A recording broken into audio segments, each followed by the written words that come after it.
Hi friends, இன்றைக்கி என்ன video நம்ம பார்க்க போகிறோன்னா மோர் குழம்பு வந்து எப்படி செய்யலான்னு சொல்லி பார்க்கலாம். இன்றைக்கி நம்ம வாங்க வீடியோக்குள்ளே போகலாம். வெள்ளை பூசணிக்காய் வந்து கழுகி வச்சுருக்கேன், அதை நம்ம போட்டுடலாம். இதில்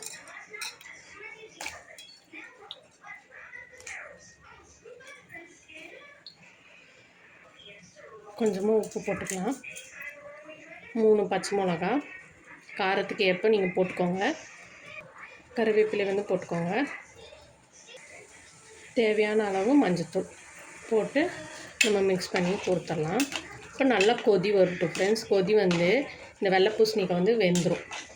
அந்த டைம் நல்லா கொதி வந்துடுச்சு ஃப்ரெண்ட்ஸ் நல்லா கொதி வந்துருச்சு. இந்த டைமில் வந்து அரைக்கிறது வந்து என்னென்னு நம்ம பார்த்துக்கலாம் வாங்க ஃப்ரெண்ட்ஸ். என்னென்ன இன்க்ரீடியன்ஸ்னால் தேங்காய், கருவேப்பிலை, ஜீரகம், 5-6 பல் பூண்டு, 2 பச்சை மிளகாய், அப்புறம் வந்து சின்ன வெங்காயம். இது வந்து இப்போ நம்ம போட்டுக்கலாம்.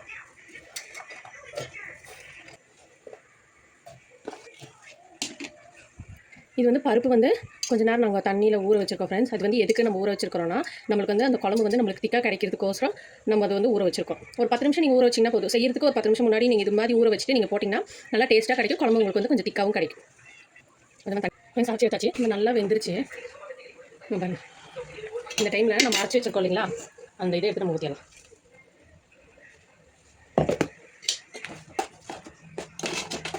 நல்லா இந்த கிளறிட்டு இந்த ஜார் கலக்கிற தண்ணியை கொஞ்சம் நம்ம ஊற்றிடலாம். நம்ம ஜார் கலக்கிக்கிறோம்ல, அந்த தண்ணி இதில் ஊற்றிடலாம். ஊற்றிட்டு நல்லா அந்த பச்சை வாசனை போகிற வரைக்கும் அது வந்து கொதிக்கட்டும். உப்பு இருக்குதான்னு பார்த்துக்கோங்க. உப்பு கம்மியாக இருந்தால் கூட பரவாயில்ல ஃப்ரெண்ட்ஸ், ஆனால் உப்பு வந்து ஜாஸ்தி பண்ணிடக்கூடாது. நானுமே சில டைமில் அப்படி தான் ஃப்ரெண்ட்ஸ் போடுவேன். உப்பு ரொம்ப ஜாஸ்தியாக இருக்கும். அதனால் நீங்கள் எதாக இருந்தாலும் பார்த்து போடுங்க. கம்மியாக இருந்தால் கூட நம்ம போட்டலாம். உப்பு ஜாஸ்தி ஆயிடுச்சுன்னா எதுவுமே நம்ம செய்ய முடியாது. அதனால் நீங்கள் பார்த்து ஃப்ரெண்ட்ஸ். அது கொதிச்சுட்டு வர்றதுக்குள்ளே நம்ம தயிர் வந்து அடித்து வச்சிடலாம். நம்ம அரைச்சி எடுத்தாச்சு ஃப்ரெண்ட்ஸ். அந்த இது வந்துட்டு ஆறட்டும். ஆறுனதுக்கப்புறமா நம்ம இந்த தயிர் ஊற்றிக்கலாம். ஆயிடுச்சு ஃப்ரெண்ட்ஸ். இப்போ ஆறினோன்னா நம்ம தயிர் ஊற்றிக்கலாம்.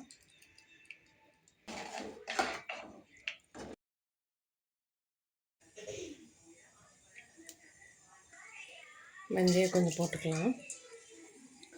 அப்புறம் கடுகு,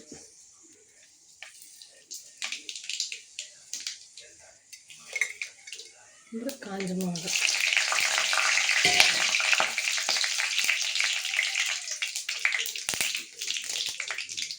அப்புறம் கருவேப்பிலை,